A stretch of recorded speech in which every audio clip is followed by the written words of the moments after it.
हुआ है उसमें उनकी दादागिरी चल रही है। हम गरीब आदमी बीच में सब बोलते अब तो क्या हमको तो रोने आ रहा, सब आटा ही नहीं घर पे क्या खाया। रोटी रोजी जो है वो ट्रक से चलती है, वो भी आज 1 महीने से ज्यादा हो गया बंद। को एक दबाव बनाना शुरू कर दिया है, सभी लोगों को पाबंद करना, नोटिस देना, एक दबाव जैसा एक ऐसा माहौल बना रहे हैं ताकि इनको कुचल के ठेकेदार को पनपाया जाए। प्रभावित होंगे उन 10,000 को लोगों को छोड़कर एक ठेकेदार को पनपाने में लगे। ये मांगे जो है पूरी नहीं मांगी गई तो आगे का क्या उग्र रूप? धन्यवाद हम उन सरपंच संघ को देना चाहते हैं जो जैसलमेर के सभी सरपंच संघ, उन्होंने हमें बढ़ चढ़कर समर्थन दिया है। यदि हमारे साथ न्याय नहीं होता है तो हम वोट का त्याग करेंगे, हम उस चुनाव को बहिष्कार कर लेंगे। छुपाने के चक्कर में, उस ठेके को चलाने, उसको निभाने के चक्कर में कम से कम 400 गाड़ियों के रोजी रोटी पे के पेट पे लात मार रहा है।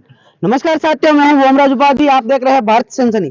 साथियों, इस वक्त मैं खड़ा हूं जैसलमेर जिले के रामगढ़ गांव में। यहाँ पर ट्रक यूनियन का एक काफी दिनों से जो धरना चल रहा है, इनकी क्या मांगे है इनसे हम बात करेंगे। और बताइए क्या मांगे आपकी? जी, हम आज 36 दिन से ट्रक यूनियन की हड़ताल चल रही है। हमारे रोजगार पे एक संकट आ रखा है कि एक ठेकेदार की गलती है, वो गलती हमारे ट्रक मालिकों पे और ट्रकों पे डाल रहे हैं। ठेकेदार ने एक नासमझी के कारण जो रेट डिपार्टमेंट खुद कहता है कि हमारी टेंडर की वैल्यू 150 रुपये प्रति टन है, तो वो उसको छोड़ के 121 रुपये टन भर लेता है। उसी टेंडर के उसी सेकंड लोस्ट 154 है, 32 रुपये वो डाउन आ जाता है।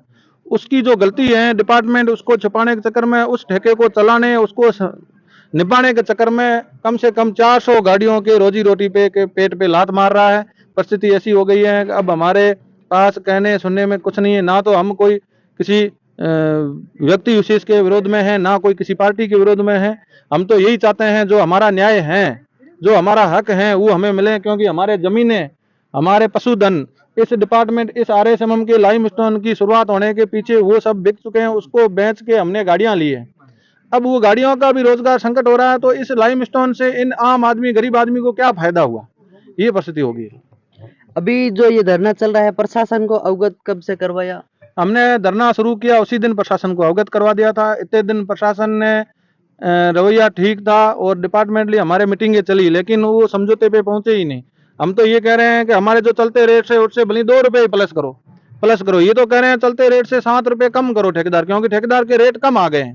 तो वो ठेकेदार की गलती हमें गाड़ियों वालों के ऊपर थोपना चाहते हैं।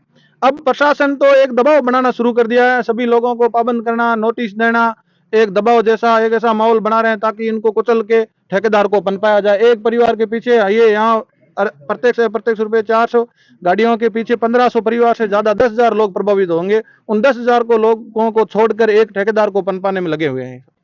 आपके इस धरने के साथ कोई सामाजिक संगठन या कोई जनप्रतिनिधि आपके साथ बैठे? हमारे इस धरने के साथ सभी जनप्रतिनिधि पार्टी और सत्ता के भी लोगों ने हमें समर्थन दिया है। और एक सबसे बड़ी हमारे खुशी की और धन्यवाद हम उन सरपंच संघ को देना चाहते हैं जो जैसलमेर के सभी सरपंच संघ, उन्होंने हमें बढ़ चढ़कर समर्थन दिया है और हमारे बीच में आके वो बैठेंगे। जिस दिन हमें आह्वान किया उस दिन वो सरपंच संघ पूरा अपने जत्थे के साथ हमें समर्थन करने और हमारे सपोर्ट करने आएंगे। उन्होंने समर्थन दे चुके हैं हमें। आपकी ये मांगे जो है पूरी नहीं मांगी गई तो आगे का क्या उग्र रूप होगा? हम आज 23 तारीख को कल से आमरण अनशन शुरू कर रहे हैं। यदि 5 दिन के अंदर अंदर हमारा समझौता नहीं होता तो हम यहाँ ये पूरा माहौल कल RSMM डिपार्टमेंट में या परसों 5 दिन बाद ये पूरा आक्रोश या ये जो रोष है वो उनको दिखेगा सब। आगे विधानसभा चुनाव आ गए तो आप इस सरकार को किस प्रकार?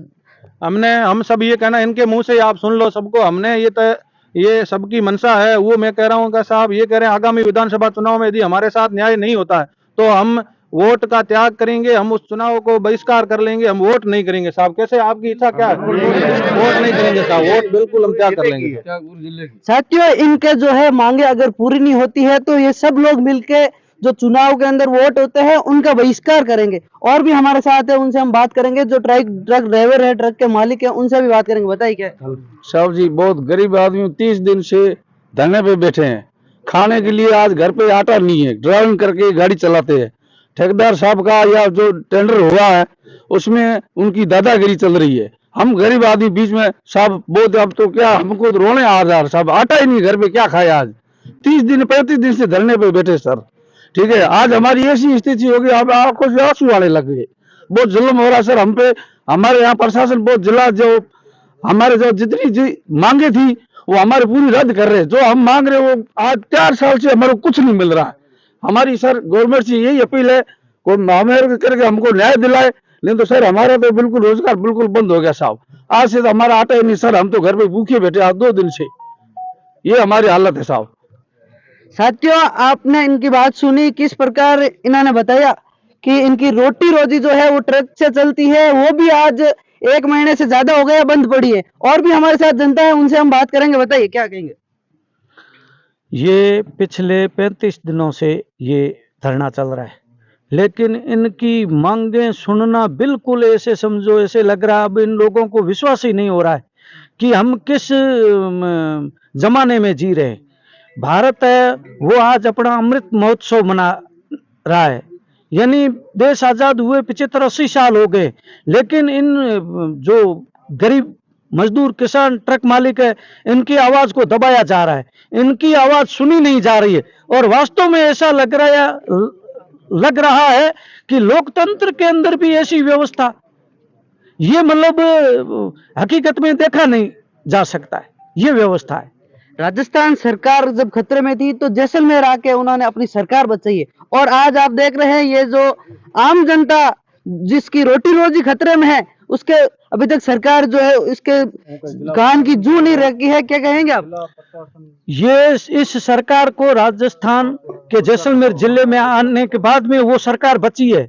ये जैसलमेर जिला है राजस्थान में सबसे ज्यादा राजस्व देता है, और उसमें भी जो ये स्थान है लाइमस्टोन, ये सोनू माइंस है, ये राजस्थान में सबसे ज्यादा राजस्व देता है। उसके बाद में जैसलमेर जिले के अंदर विंड पावर कंपनियां हैं, बिजली है, गैस है, कोयला है, सीमेंट की फैक्ट्रियां हैं, ऐसे न जाने कितने मतलब रोजगार यहाँ उत्पन्न हो रहे हैं, लेकिन स्थानीय लोगों के रोजगार है वो खतरे में है।